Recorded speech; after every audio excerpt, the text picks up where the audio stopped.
evaluate where you are. Look at it, assess yourself. Assess yourself and assess the situation. What brought you there? What has brought you to this point? What did you learn from it? Are you learning anything, or are you doing it over and over and over again? Somebody said that insanity is doing the same thing in the same way, expecting a different outcome. Don't let this year be like last. And if last year was great, still don't let it be that way. Raise the standard.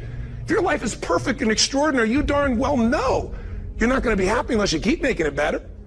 That's what makes us feel alive. It's not what we get that makes us happy. It's who we become and what we're able to give because we become more. If you want to begin to move, you've got to clear your mind of all the unnecessary luggage and baggage that's weighing us down. You're going to have people to do things to you. Things are going to happen to you. And the most important thing to do is to harness your will and let it go and move so you can grow, so you can get on with your life. It doesn't matter about what happens to you. What matters is, what are you going to do about it?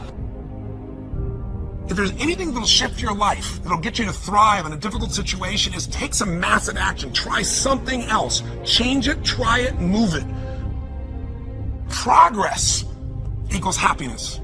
If you can start to make progress, if you can get yourself going, even if it's not perfect, if it doesn't work, you know what to do. Just change your approach. That doesn't work, change your approach. So often in life, people don't begin the journey because they're not quite sure what to do or how to do it right or how to do it perfect.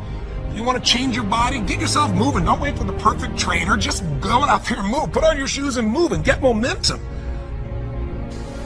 I'm going to turn this situation around. I'm not going to sit back and moan and cry over what happened and what went wrong and who did what. I'm going to do something about this situation. The other thing is, take full responsibility for your life. Accept where you are and the responsibility that you're going to take yourself where you want to go. Someone said we have two primary choices in life. We can either accept conditions as they exist, or we can take the responsibility to change them. See, a lot of people want to exempt themselves from taking responsibility. All they want to do is talk about the problem. Every time you see them, they'll tell you their story over and over and over and over again. No. You want to take responsibility for your life. I got me here, I can get me out of this. And I'm getting out. I'm not going to be a volunteer victim. And so all you're looking for are new breakthroughs through practice and practice and practice. You'll get better and better and better. And there's still some things that will happen to you that will catch you on the blind side that you did not anticipate. You'll get knocked down, but you won't be knocked out. And so I say to you, it's possible you can live your dream if it's becoming a diamond, if it's having more, if it's achieving more, if it's being a better father, being a better mother, whatever it is, overcoming addiction, changing our society. It's possible you can live your dream.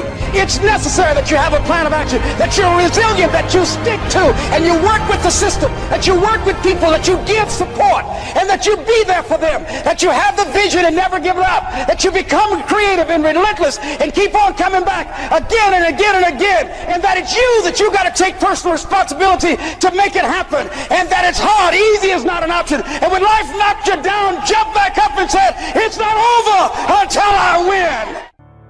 Avoid people and situations that upset you. See, there's some people that know just how to push your button. They know just what to say. But I'm not going to expend any energy arguing with anybody. Life is too short, ladies and gentlemen, and unpredictable. I don't want to spend my time arguing with anybody, so I avoid situations that will get me upset. I don't argue with people. Draw the line, ladies and gentlemen.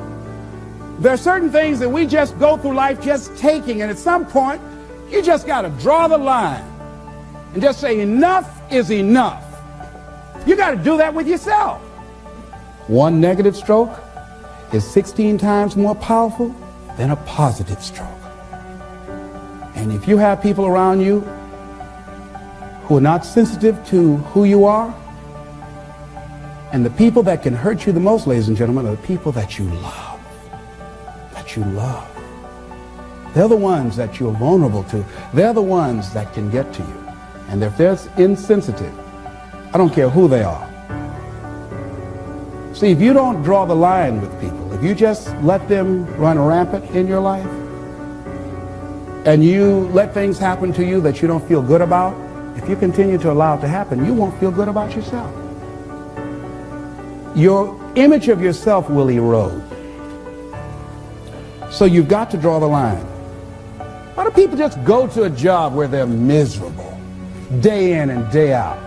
Why do people stay together and they're miserable, sleeping in separate rooms, or arguing, or the only thing they have in common is paying the bills? Don't talk, don't communicate, don't share anything together. Day in and day out, as short and unpredictable that life is, being mean to each other.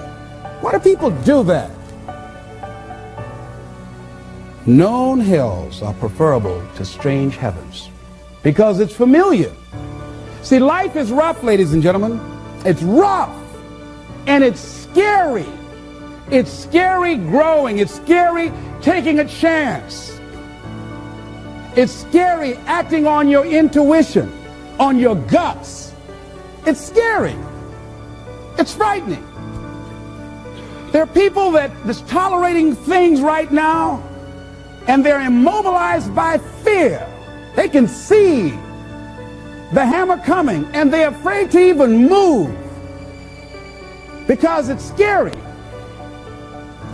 To go against the dominant thinking of your family, friends, and those people you associate with every day is perhaps the most difficult act of courage you will ever perform. See, when you start growing, when you start changing the way you walk, the way you talk, the way you act, the way you respond to things, the way you use your time, when you start saying, no, I can't do that. Why? You're too busy. You don't have the time. No, I have my own agenda. So if people can put you on a guilt trip, they will.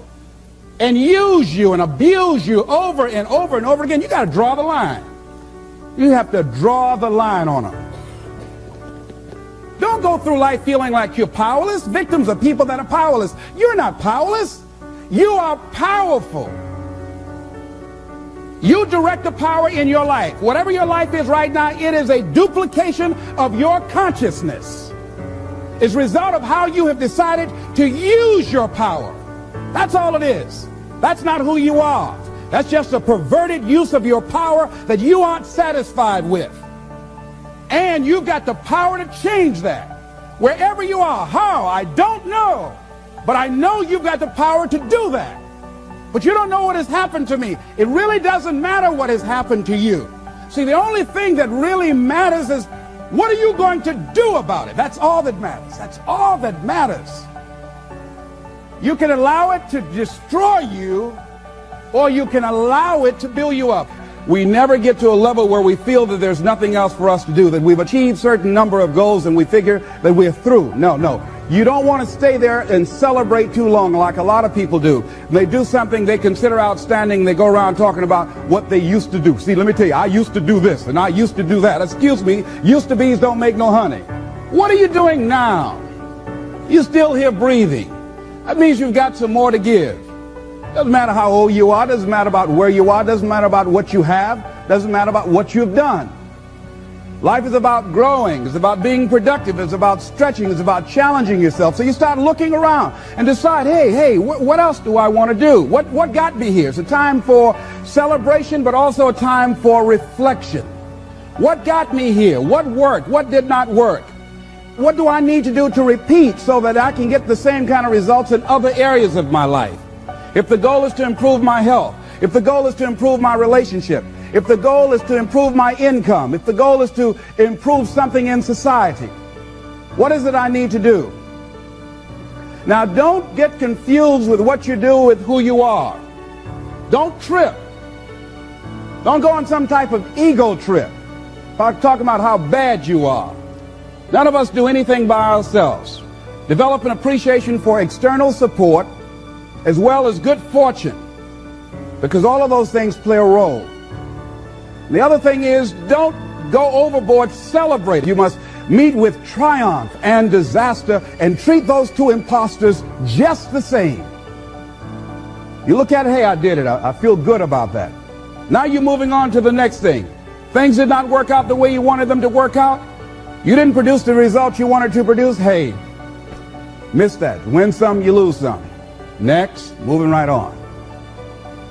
Don't confuse who you are with what you do. And make your mind fertile ground for the seeds of opportunity. Think if you want to experience a sense of fulfillment, you've got to have an open mind so that ideas can come in there and take root and grow.